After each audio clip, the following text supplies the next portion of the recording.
Hello everyone, this is Deepankar, your online and offline educator. I welcome you all to my channel The Rising Sun. আজ আমরা class 6 এর lesson 8 Goodbye to the Moon শুরু করতে চলেছি। So all are asked to open your pen, pencil, notebook and write down all the things that will be discussed in the class. তো চলো শুরু করা যাক। Goodbye to the Moon, চাঁদকে বিদায়, written by Monica Hughes. তো চলো Monika huge সম্বন্ধে জেনে নেওয়া যাক। Monica Hughes was a Canadian author who is especially known for her books on science fiction. তাহলে মনিকা হিউজ ছিলেন একজন কানাডিয়ান অথার। তিনি তার সায়েন্স ফিকশন মূলক লেখালেখির জন্য বিখ্যাত ছিলেন। She also wrote adventure and historical novels. তিনি নানান অ্যাডভেঞ্চার মূলক এবং ঐতিহাসিক নোভেল লেখার জন্য বিখ্যাত। The text Goodbye to the Moon is an adaptation from one of her popular works of science fiction. ওনার লেখা একটি সায়েন্স ফিকশন থেকেই এই গুডবাই টু দি মুন টেক্সটটি অ্যাডাপ্ট করা হয়েছে। দেখো অরিজিনাল টেক্সটের আগে একটা পিকচার ম্যাচ দেওয়া রয়েছে, তো বলতে হবে কোনটার নাম কি। এটা দেখো, এই চারটি জিনিস কিন্তু স্পেসে যাওয়ার সময় ইউজ করা হয়ে থাকে। এটাকে বলা হয় হেলমেট, এর সাথে যুক্ত। এটা হচ্ছে অক্সিজেন সিলিন্ডার, এটা স্পেস স্যুট এবং এটা হলো বুট। ওকে, তারপরে বলেছে if you see a person wearing or using all of the items mentioned above, where would you be going? Would he be going? Discuss with your partner. Okay, যদি তুমি কাউকে দেখে থাকো যে সে এই সমস্ত এই helmet, oxygen cylinder, space suit এবং বুট, এই ধরনের বুট পরা রয়েছে, তো তোমার কি মনে হয় সেই ব্যক্তি কোথায় যাবে? তোমার পার্টনারের সাথে আলোচনা করো। দেখো শুরু করছি original text. I sat in the dark view room of the space station. Okay, view room, space station, মিনিংটা হলো আমি বসেছিলাম একটা অন্ধকার প্রদর্শনী রুমে of the space station. Space station means মহাকাশ স্টেশনে, মহাকাশে গেলে যেখানে একটা থাকার একটা ব্যবস্থা থাকে এবং সেখানে ফুয়েল ইত্যাদি ভরারও ব্যবস্থা থাকে, রিফিলের ব্যবস্থা থাকে, তাকে বলা হয় স্পেস স্টেশন। তো এখানে একটা first person point of view থেকে গল্পটা শুরু করা হয়েছে। আই এর পরের স্ট্যান্ডাতেই কিন্তু এই প্রোনাউনটার সম্বন্ধে আমরা অবগত হব। তো দেখো, I looked out at the earth, আমি বাইরে পৃথিবীকে দেখেছিলাম। It was somewhat familiar to me, এটা আমার কাছে পরিচিত ছিল। There was a small photograph of the blue planet in our drawing room. হ্যাঁ, ওই যে ব্লু প্ল্যানেট মানে আর্থের কথা বলছি, ওর কিন্তু একটা ফটোগ্রাফ ছিল আমাদের ড্রয়িং রুমে। তাহলে সে কিভাবে আর্থকে জানতো? না একটা ফটোগ্রাফ দেখেছিল আর্থের, এইভাবেই সে আর্থকে জানতো। তারপরে দেখো আই কেপলার মাস্টারম্যান, এইখানে এর পরিচয় পাওয়া গেল। I Kepler Masterman was born on the moon 15 years back. তাহলে 15 বছর আগে এই চাঁদেই জন্মগ্রহণ হয়েছিল কার? Kepler Masterman. তাহলে এর বর্তমান বয়স হচ্ছে 15 বছর। My mother had been dead 5 years ago, আমার মা 5 বছর আগে মারা গেছে। She had told me stories about the earth, তিনি আমাকে পৃথিবীর গল্প শোনাতেন। দ্যাট এক্সাইটিংলি আননোন প্লেস, যেটা একটা খুবই একটা অচেনা জায়গা, খুব মনোরম একটা জায়গা যেটা অচেনা। My father is the governor of the moon, আমার বাবা চাঁদের রাজ্যপাল। He was going on an expedition to the earth, তিনি পৃথিবীতে একটা এক্সপেডিশনে যাচ্ছিলেন। এক্সপেডিশন একটা একটা ভ্রমণে যাচ্ছিলেন। অ্যান্ড হেয়ার ওয়াজ আই, এবং এখানে আমি, accompanying him on my first ever journey to the earth. অ্যাকম্পেনি means সঙ্গ দেওয়া, তার বাবার সঙ্গ দিচ্ছে কে? Kepler Masterman. ওকে, পৃথিবীতে জার্নিতে তার বাবা যাবে, তার সাথে সাথে যাবে তার ছেলে Kepler Masterman. Next, I looked down at earth, আমি পৃথিবীর দিকে তাকাই। It seemed so close to me, এটা খুব কাছে মনে হয়, that I felt I could touch it, আমার মনে হয় আমি যেন এটাকে স্পর্শ করতে পারবো। We had to wait for another 15 minutes before our journey started. আমাদের যাত্রাটা শুরু হওয়ার আগে আমাদেরকে আরো 15 মিনিট অপেক্ষা করতে হবে।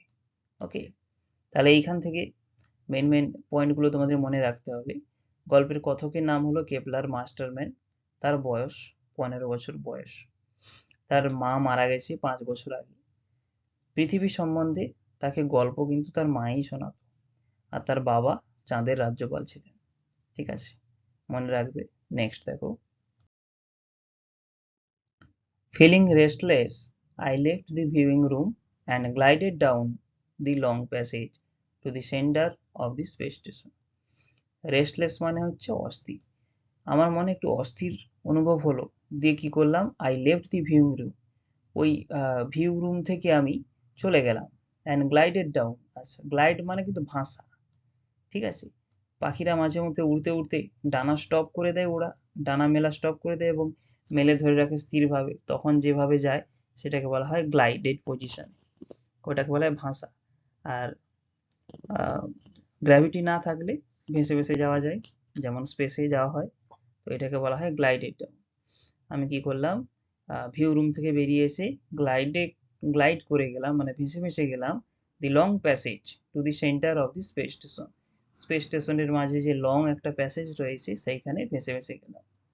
I could see my father there surrounded by reporters. আমি দেখতে পাচ্ছিলাম আমার বাবা রিপোর্টার সাংবাদিকদের দ্বারা ঘিরে রয়েছে। I came back to the view room which was empty. আমি ভিউ রুমে আবার ফিরে এলাম, যে ভিউ রুমটা ছিল খালি। I looked out into space. আমি স্পেসে মহাকাশে তাকাই। My moon, my home appeared very small now. আমার যে বাড়ি, চাঁদটা, সেটা এখন খুবই ছোট মনে হচ্ছে। অ্যাট হোম, বাড়িতে, the kids would be getting ready for the party. বাড়িতে ছোট ছোট ছেলেরা পার্টির জন্য তৈরি হচ্ছে, প্রস্তুত হচ্ছে। There has always been a party at sunrise. সূর্যোদয়ের সময় সেখানে সর্বদাই পার্টি হয়ে থাকে, উৎসব হয়ে থাকে। দি সান রোজ only 12 or 13 times a year, so it was something special for us. সূর্য বছরে 12-13 বার মাত্র আবির্ভূত হয়, তাই এই এই যে কন্ডিশনটা, এই যে অবস্থাটা, এটা একটু স্পেশাল ছিল আমাদের কাছে। The sunlight crept slowly arose the surface of the moon until finally night was gone.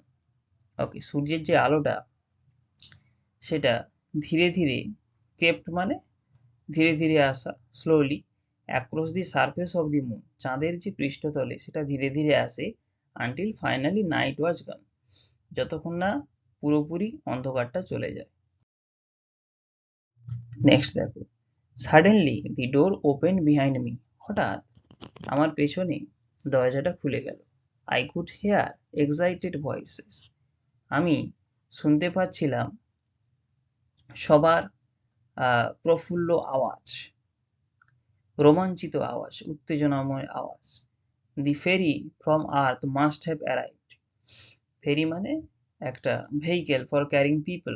ওকে, সেটাকে বলা হয় ফেরি। সেটা পৃথিবী থেকে অ্যারাইভ করেছে, মানে পৃথিবী থেকেও কিন্তু একটা যান এখানে এসে পৌঁছেছে। ইট ক্যারিড প্যাসেঞ্জার্স, এটা পৃথিবী থেকে যাত্রীদের বয়ে নিয়ে এসেছে।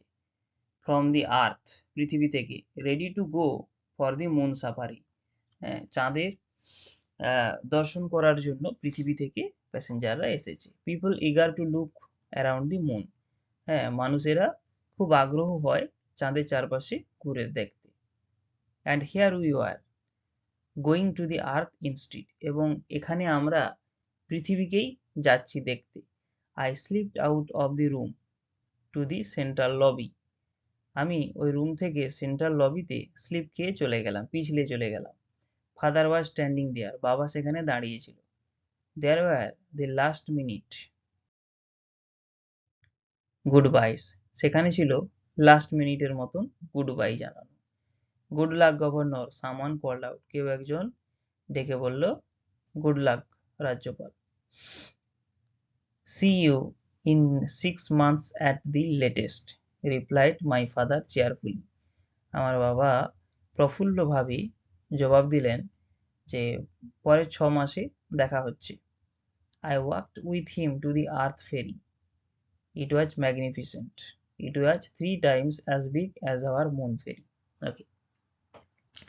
আমি হেঁটে গেলাম তার সাথে পৃথিবীর ফেরিতে। ওকে, তাহলে পৃথিবী থেকে যারা চাঁদে এসেছিল তাদের ফেরিটা, তাদের যানটার কাছে তারা হেঁটে গেল। এটা দেখতে লাগছিল খুবই চমৎকার। এটা ছিল চাঁদের থেকে, মানে তাদের যে মুন ফেরিটা ছিল সেই যানটার থেকে আর্থ ফেরিটা ছিল প্রায় 3 গুণ বড়। Is everything on earth as wonderful as this? I whispered to father. আমি whisper মানে হচ্ছে ফিসফিস করে বলা। আমি বাবাকে ফিসফিস করে বললাম যে পৃথিবীতে সবকিছুই কি এত সুন্দর, এত আশ্চর্যজনক? ওয়ান্ডারফুল, আশ্চর্যজনক। Pretty much so. It is different from home, father replied. বাবা জবাব দিলেন, অবশ্যই খুবই সুন্দর, এটা আমাদের বাড়ি থেকে খুবই আলাদা। The ferry moved slowly out of its dock. আচ্ছা, ডক যেখানে জাহাজটাকে থাকে আর কি, জাহাজটা, আর যেখান থেকে জাহাজটা টেক অফ করে ওই জায়গাটাকে বলা হয় ডক। তো জাহাজটা ধীরে ধীরে উঠতে লাগলো। ইট এন্টার্ড দি আর্থস গ্র্যাভিটি। তারপরে কি হলো না, এটা পৃথিবীর যে গ্র্যাভিটি, মধ্যাকর্ষণ শক্তি, সেখানে প্রবেশ করে। Found my eyes were closing. Okay, I found my eyes were closing. আমি দেখতে পেলাম আবার চোখগুলো বন্ধ হয়ে আসছিল। It seemed only a few minutes before father's voice woke me up. কিছুক্ষণ আগেই আমার মনে হচ্ছিল যেন যে কিছু মিনিট আগেই বাবার আওয়াজটা আমাকে জাগিয়ে তুলেছিল। Kepler, you must not miss the sight. বলছে, কেপলার, এই দৃশ্যটা তোমার উচিত করা ঠিক হবে না, না দেখাটা ঠিক হবে না, ঠিক আছে, মিস করাটা ঠিক হবে না। We have just entered into the Earth's orbit. আমরা সবেমাত্র পৃথিবীর যে অরবিট, কক্ষপথ, সেখানে প্রবেশ করেছি। লুক, দেখো। I looked out eagerly. তারপরে আমি খুব আগ্রহের সহিত তাকিয়ে দেখি। I recognized, আমি চিনতে পারি, the narrow stretch of Central America, then the majestic Atlantic beneath us. আচ্ছা, ন্যারো মানে হচ্ছে সংকীর্ণ, স্ট্রেচ মানে বিস্তৃতি।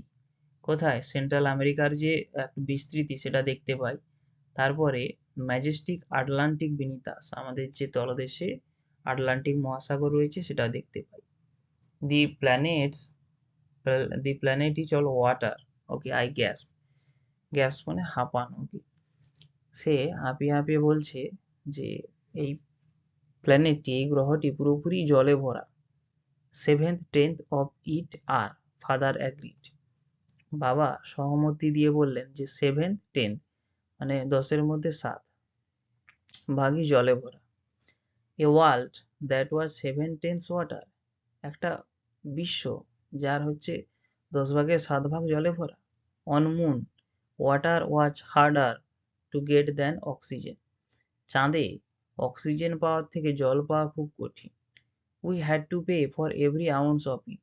প্রত্যেকটা আউন্স হচ্ছে একটা টাকা আর কি, কাউন্ট অফ মানি, টাকার একটা, যেমন ভারতে রুপি রয়েছে, তেমন টাকার একটা মুদ্রার নাম হলো আউন্স। তো প্রত্যেক বিন্দুর জন্য আমাদের টাকা গুনতে হয়। Washing was a luxury and drinking a special delight. আচ্ছা, আমাদের কাছে স্নান করাটা ছিল একটা এলাহি ব্যাপার, লাক্সারি, এবং ড্রিঙ্কিং এ স্পেশাল ডিলাইট, এবং পান করাটা ছিল একটা খুব ভালো একটা আনন্দজনক একটা ব্যাপার।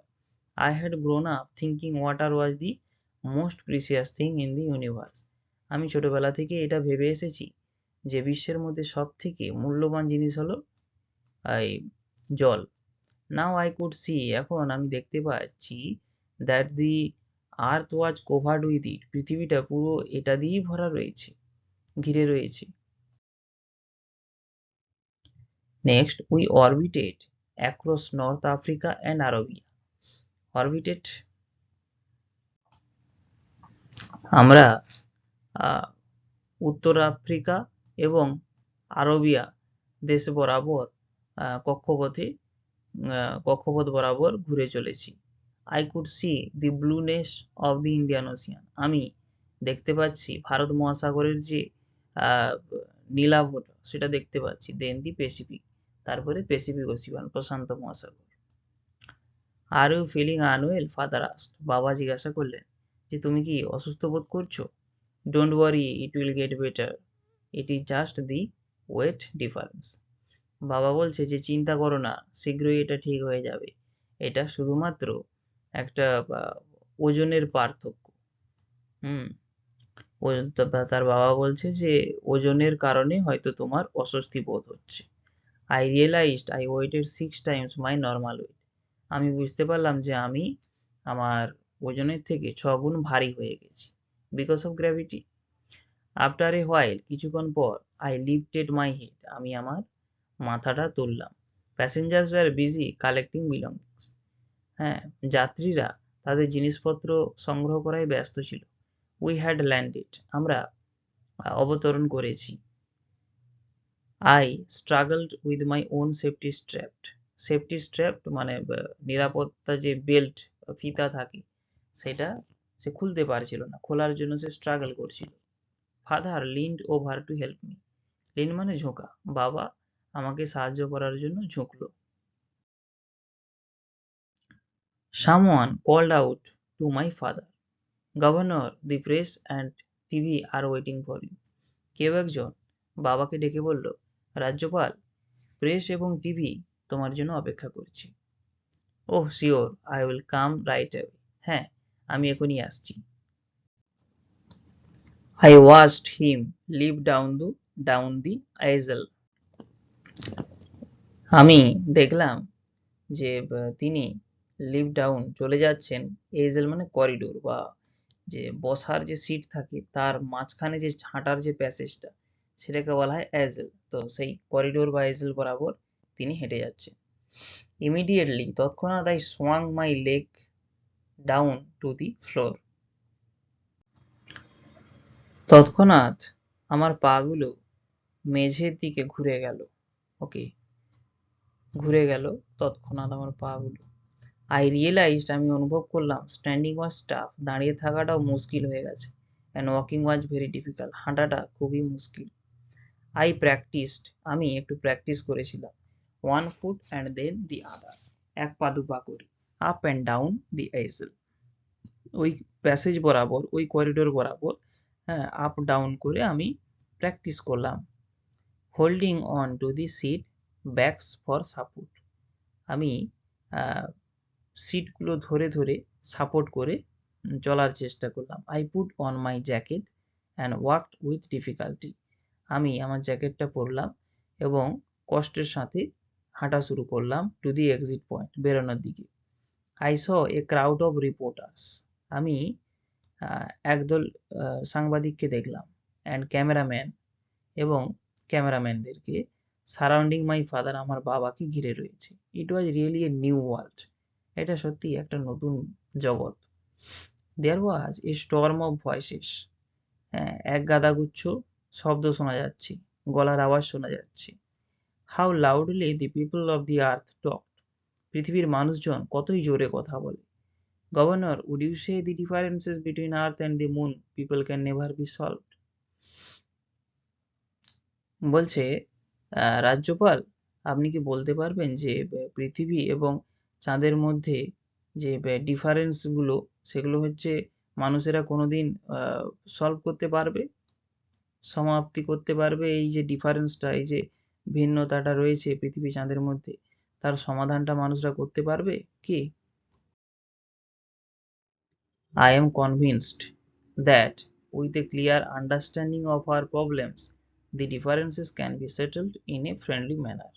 আচ্ছা, তখন গভর্নর উত্তর দিলেন যে আই এম কনভিন্সড মানে আমি খুবই আশাবাদী যে একটা স্পষ্ট বোঝাপড়ার মাধ্যমে আমাদের যে সমস্যাগুলো রয়েছে, হ্যাঁ, এবং যে ডিফারেন্সগুলো রয়েছে সেটা বন্ধুত্বপূর্ণভাবে মিটিয়ে নেওয়া যাবে। Governor, how long do you think you will stay on earth? রাজ্যপাল, আপনি পৃথিবীতে কতক্ষণ থাকবেন আপনার মনে হয়? I guess that it may take as long as 6 months to a year to settle our differences. বলছে যে আমার যতদূর মনে হয় যে 6 মাস মতন, আর আমাদের যে ডিফারেন্সগুলোকে ক্রিয়েট হয়েছে সেই ডিফারেন্সগুলো সেটেল করতে সময়টা লাগবে 6 মাস। তো এখানে বলতে চাইছে যে সে 6 মাস মতন থাকবে। ওয়ান লাস্ট কোয়েশ্চেন গভর্নর, একটা শেষ প্রশ্ন governor. Now you are back on earth again, তুমি আবার পৃথিবীতে এসেছো। Will you tell our listeners which is really home to you, earth or moon? বলছে যে তুমি এখন আবার পৃথিবীতে এসেছো, তুমি কি বলতে পারবে যে সত্যিকারের বাড়ি তোমার কোনটা, পৃথিবী নাকি চাঁদ? That is a difficult question to answer. তখন গভর্নর বলছে যে এটা খুবই একটা কঠিন প্রশ্ন আমার পক্ষে উত্তর দিতে। All my cultural ties are with earth, আমি সংস্কৃতির দিক থেকে, কালচারাল মানে সংস্কৃতিগত, টাইস বন্ধন, সংস্কৃতির বন্ধনের দিক থেকে আমি কিন্তু পৃথিবীবাসী। বাট আই মাস্ট সে, কিন্তু আমার বলা দরকার যে that it is the moon where my present and future lie, চাঁদে কিন্তু আমার বর্তমান এবং ভবিষ্যৎ রয়েছে। মাই সান ওয়াজ বর্ন দেয়ার, আমার পুত্র সেখানে জন্মগ্রহণ করেছে।